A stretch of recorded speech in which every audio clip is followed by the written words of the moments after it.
Kemacetan sudah menjadi hal yang biasa bagi masyarakat DKI Jakarta. Namun dampaknya kian terasa dalam kehidupan masyarakat Jakarta, mulai dari sektor ekonomi hingga kesehatan. Bahkan Badan Pusat Statistik mencatat bahwa kerugian materi akibat polusi udara yang ditimbulkan oleh kemacetan mencapai 17,8 triliun rupiah hanya dalam periode Januari hingga Maret 2023.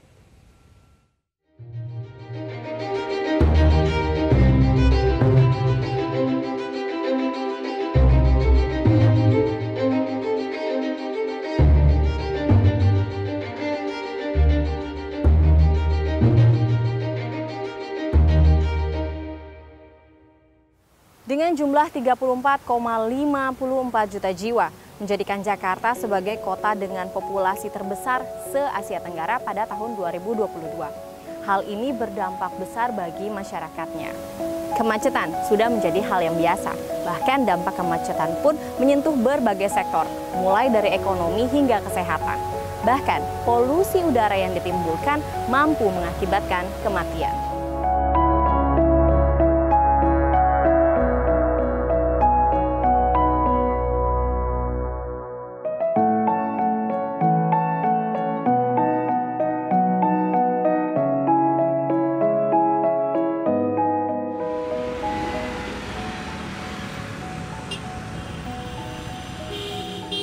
Yang paling menonjol ya penyebab kemacetan lalu lintas kita adalah itu dari penggunaan kendaraan pribadi ya. Kalau kita bandingkan dengan macetnya akibat transportasi massal atau penggunaan kendaraan pribadi, itu justru yang paling menonjol kendaraan pribadi, dan lebih khusus lagi itu ada di motor. Yang menjadi penyebab juga adalah jumlah kendaraan itu bukan hanya berasal di daerah Jakarta saja, tetapi dari Jabodetabek ya. Jadi Bogor, Depok, Tangerang, Bekasi itu semuanya nyerbu ke Jakarta.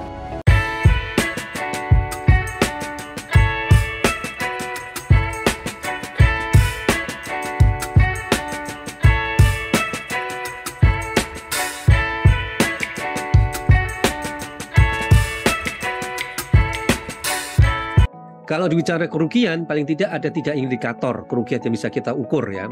Satu, tentu bicara paling muncul adalah kerugian secara ekologis atau lingkungan ya. Misal dengan penduduk seperti DKI Jakarta, dengan kepadatan seperti Jakarta, tentu pencemaran udara yang begitu tinggi sangat berbahaya bagi warga Jakarta ya. Polusi udara itu udah tidak bisa ditawar, harusnya menjadi acuan kenapa kita harus mengurai kemacetan lalu lintas.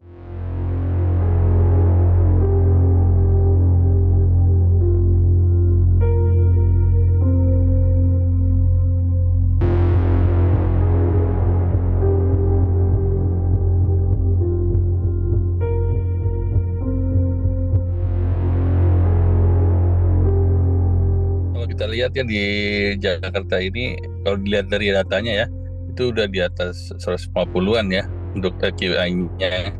Dan penyumbang terbesar dari segi transportasi kalau di Jakarta.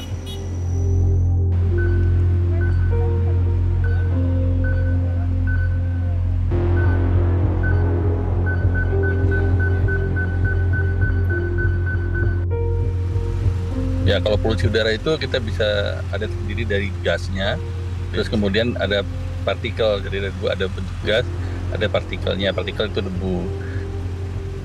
Jadi debunya ada yang ukurannya 10 mikron dan ada yang 2,5 mikron. Nah, yang 2,5 mikron ini yang berbahaya, jadi kan dia bisa langsung masuk ke dalam pembuluh darah, jadi langsung dari paru, karena saking kecilnya dia bisa sampai ke masuk ke pembuluh darah sehingga menimbulkan peradangan sistemik atau peradangan di seluruh tubuh. Ada suatu studi yang menyebutkan bahwa polusi udara ini berkaitan dengan angka harapan hidup. Jadi kalau polusi udaranya lebih kecil, angka harapan hidupnya bisa lebih panjang. Seperti itu.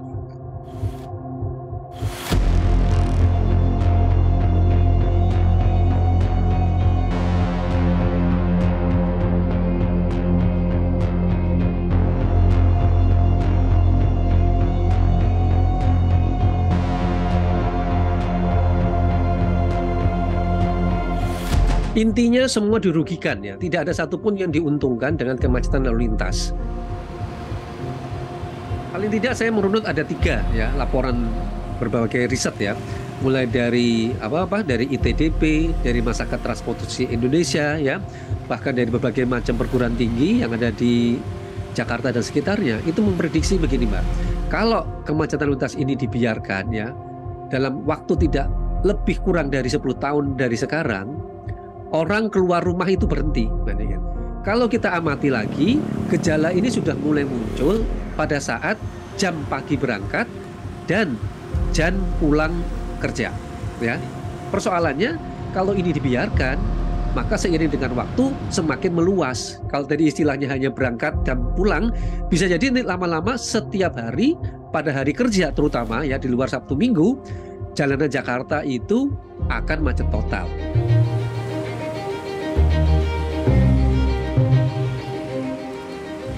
Potret kemacetan Jakarta hanya menggambarkan sedikit dari begitu banyaknya permasalahan yang ada di DKI Jakarta. Pertanyaan-pertanyaan pun mulai bermunculan, seperti bagaimanakah wajah ibu kota 10 hingga 50 tahun lagi? Apakah permasalahan yang ada berbanding lurus dengan kehidupan pusat kota yang tidak pernah mati? Dari Jakarta, Niken Riwu, Suari Tiasa, Levi Wardana, Metro TV.